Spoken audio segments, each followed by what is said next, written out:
Day 4 ko na, kain po ulit tayo. Bali pang-apat na araw ko na ganito lang at no rice ang aking dinner o ang aking kain sa hapunan.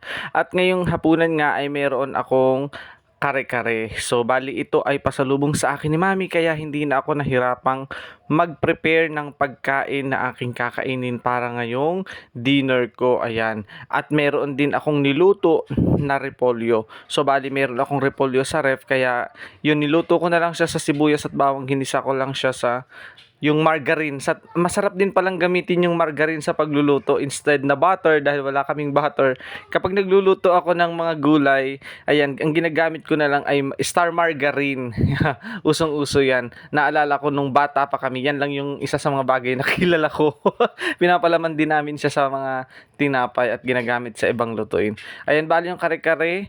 Ayan, inilagay ko na yung alamang niya. Nakakadagdag lasa talaga. Nagkakaroon ng thrill yung kare-kare pala talaga kapag nilalagyan ng alamang. Napakadalang ko sa totoo lang makakain ng ganitong kare-kare. Buti na lamang si Mami, naalala tayo. Naalala ako na bilhan ng pagkain na mayroong gulay at saka konting karne. And buti na lamang din yung tanghalian nila, itong dalawa kong baby, ay hindi naubos yung kanilang ulam na karne, yung maliliit na tipak ng karne. Ayun, tamang-tama dito sa aking repolyo. Siya kung inilagay sa ibabaw, o di ba? Ang galing, nakatipid tayo. Kung tamang-tama na panlagay siya dito sa may repolyo. Tapos naisip ko habang kumakain na ako, kahit naman pala wala itong maliliit na karne, okay lang din kasi meron din naman pala itong kare-kare. Tamang-tama lang, match na match lang yung aking pagkain ngayong gabi. Nakakatuwa. At yun, pang-apat na araw ko na nga na ganito lang yung kinakain ko. Nakaka-survive tayo, nakakatuwa naman. Kasi kahit papaano sa isang meal ko, sa isang kain ko, nababawasan yung na hindi ako kumain ng kanin, 'di ba? Samantalang dati pagkahapunan, syempre galing tayo sa work, feeling ko pagod na pagod. Grabe pag nagsasaing kami. Napakadami kong nauubos na kanin. Halos yung kalahati ng sinaing namin, ako ang kumakain. Minsan nga, pinapansin ako ni Mami, "Huy, aba, napakadami mong kumain ng kanin, aba, hinay-hinay lang." Kasi kapag kahapon talagang pagdadating ko, parang pagod na pagod ako. Parang gutom na gutom ako.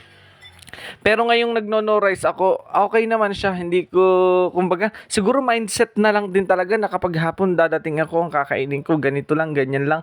Kumbaga yung utak ko, yung tiyan ko hindi naghahanap ng kanin, ng maraming pagkain. Kasi nga, nandun yung mindset ko na no rice tayo, na ganito lang yung kakainin ko. At dahil nung mga unang araw ko, kahit gulay lang yung kinakain ko, feeling ko talaga parang ang bigat sa tiyan. Feeling ko parang busog na busog naman ako.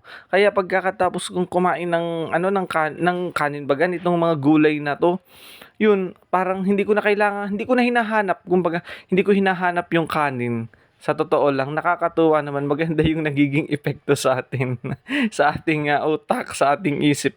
Siyempre kasi minsan sabi nga nila nasa isip-isip lang din minsan, kaya minsan yung mga bagay-bagay, hindi natin magawa kasi yung nasa isip natin, at ayan, hinalo-halo na natin itong tawag dito, itong at kare-kare. Nakakatuwa naman, kompleto din naman talaga siya. May okra, ayan, may pechay at saka may talong. Kumbaga nandiyan na din yung mga gulay na kailangan ko. Hindi ko na kailangang mapagod at saka magluto ng marami kasi halos nandito na sa kare-kare yung mga gulay na kailangan nating kainin. 'Di ba? Nakakatuwa naman. At habang kumakain ako, iniisip ko, titiran ko din naman si Mami. Titiran ko siya nitong ang tawag dito nitong repolyo, itong ating cabbage. Nakakatuwa yung repolyo kahit walang lahok. Sa totoo lang, wala talagang lahok yan na kahit ano. Niluto ko lang siya sa sibuyas at bawang. Iginisa ko lang siya. At sobrang natutuwa naman ako dito sa ginagawa ko kasi imagine day 4 na tayo pero hindi pa rin tayo sumusuko. Kasi iniisip ko dati nung nagsisimula pa lang ako, baka mamaya hanggang una lang yan, baka mamaya hanggang pang unang araw lang yan, sa kasunod wala na, tumigil na ako. Pero hindi, kinakaya ko naman talagang, kailangan focus lang tayo sa goal. Yung mga bagay na gusto natin, talagang focus lang tayo. Yun yung ating sentrohin sa isip natin, yun yung ating i-priority. At kapag talaga namang pinapriority natin yung mga bagay na gusto natin sa ating buhay, talaga namang makukuha natin. Kaya huwag tayong susuko sa mga bagay na gusto natin.